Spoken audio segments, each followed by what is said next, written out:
High mast ലൈറ്റിൽ കുരുങ്ങിയ പരുന്തിന് രക്ഷകരായി railway സ്റ്റേഷനിലെ electrical power വിഭാഗം ജീവനക്കാരും അഗ്നിരക്ഷാസേനയും.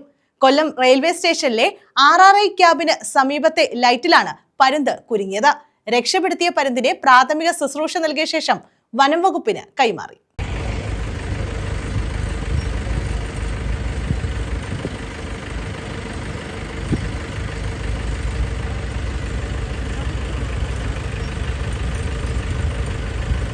വെള്ളിയാഴ്ച പുലർച്ചെയായിരുന്നു സംഭവം. കൊല്ലം റെയിൽവേ ജംഗ്ഷനിലെ RRI ക്യാബിനടുത്തായി ഹൈമാസ്റ്റ് ലൈറ്റിലാണ് പരുന്ത് തലകീഴായി കുരുങ്ങിക്കിടന്നത്.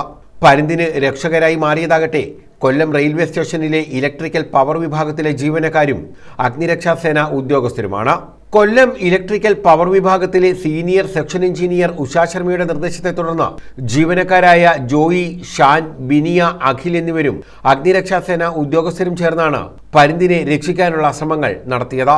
ഇരു കാലുകൾക്കും പരിക്കേറ്റ നിലയിലായിരുന്നു പരുന്ത്. രക്ഷപ്പെടുത്തിയ പരുന്തിനെ ഓലയിലുള്ള ജില്ലാ വെറ്റിനറി കേന്ദ്രത്തിലെത്തിച്ച് പ്രാഥമിക ശുശ്രൂഷ നൽകിയതിനു ശേഷം വനം വന്യജീവി വകുപ്പിന് കൈമാറി. ന്യൂസ് ബ്യൂറോ, കൊല്ലം.